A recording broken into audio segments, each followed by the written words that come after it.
అందరికీ చేస్తున్నాము. మీ అందరికి వందనాలు తెలియజేస్తున్నాను. నా పేరు సూర్య సుభాషిణి అండి. నేను హైదరాబాద్లో మణికొండలో ఉంటాను. క్రైస్తవురాలని నేను, కానీ క్రీస్తుని ఎరుగని దానిగా నేను ఉండే చర్చ్ పుట్టుకుని వెళ్ళి కూర్చుంటుంటే కానీ దేవుని ప్రేమ నేను ఎరగలే, దేవుని హృదయపూర్వకంగా స్తుతించలే, ఆయన కృతజ్ఞతాస్తుతులు చెల్లించలే, నా పూర్ణ హృదయంతో ఆయన ప్రేమించలేదండి. అన్నీ కూడా నేను గ్రాంటెడ్గా తీసుకుంటుండే. అటువంటి నన్ను దేవుడు 2005 ఏప్రిల్ 16th ఒక మేజర్ యాక్సిడెంట్ అయింది. ఆ యాక్సిడెంట్లో నా తలంతా పగిలిపోయింది, నాకు కుడి చేయి ఉండదు, నా శరీరం అంతా కుట్టబడ్డది, నా నోరంతా కుట్టబడ్డది, నా చెస్ట్ 2 సైడ్లు రిబ్స్ ఇరిగిపోయాయి, నా కాళ్ళు కూడా కుట్లు ఉంటాయి. ఒక భయంకరమైన యాక్సిడెంట్ నుంచి దేవుడు నన్ను ఆ మరణాన్ని తప్పించిన యెహోవా వశం అని ఆ మరణాన్ని తప్పించాడు. నూతన జీవితం నాకు ఇచ్చాడు. పాత జీవితం నుంచి నూతనంగా నేను మార్చబడ్డాను. ప్రతి ఒక్క శ్రమలో దేవుని యొక్క ప్రేమను చూసి నేను మారాను. ఏదైతే దేవునికి ఇష్టం లేనివన్నీ కూడా నాలో ఉండే, అన్నీ ఉన్నప్పుడు ఎప్పుడైతే నా జీవితంలో అన్నీ పోగొట్టుకున్నానో అందరు కూడా నాకు దూరమయ్యారు, అందరి ప్రేమలు కూడా దూరమయ్యాయి. అప్పుడు దేవుని ప్రేమ నేను రుచి చూసినాను. ఆయన నాకు తోడుండి ప్రతి విషయంలో దేవుడు నాకు తోడుండి ప్రతి ఒక్క ప్రార్థన ఇర్మియా 33:3 ప్రకారం నాకు మొరపెట్టుకుని నేను ఉత్తరం ఇస్తాను, గూఢమైన గొప్ప సంగతులు తెలియజేస్తా అన్నాడు దేవుడు. నేను మొరపెట్టినప్పుడల్లా దేవుడు నాకు తోడుగా ఉండి ఆయన సహాయం చేసి నేను అందం ఉన్నదాన్ని వికారంగా అయ్యాను.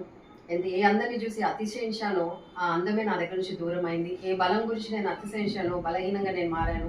కానీ దేవుని వాక్యం సెలవిస్తున్న సామెతలు 31లో అందం మోసకరము, సౌందర్యం వ్యర్థము, యెహోవా యందు భయభక్తులు గల స్త్రీ కొనియాడబడును అని.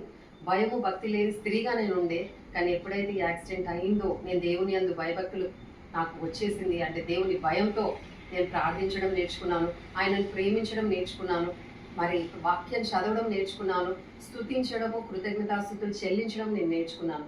ఎన్ని ఉన్నప్పుడు నేను ఎప్పుడు కూడా దేవుణ్ణి హృదయపూర్వకంగా ఆయనను ఆరాధించలేదు. చర్చికి వెళ్ళినా కూడా నేను ఒక పెద్ద లిస్ట్ వెళ్ళి ఇది కావాలి అది కావాలని అడిగాను, కానీ దేవుడు చేసిన మేళ్ళను అన్నీ మర్చిపోయాను. కానీ దేవుడు ఎప్పుడైతే యాక్సిడెంట్ అయ్యాడో దేవుడు చేసిన ఉపకారాలను నేను గుర్తు చేసుకొని ఆయన కృతజ్ఞతాస్తుతులు చెల్లిస్తూ ఆయనను ప్రేమిస్తూ ప్రతి విషయంలో ఆయన తోడు సహాయం లేని నేను ఏ పని చేయలేను.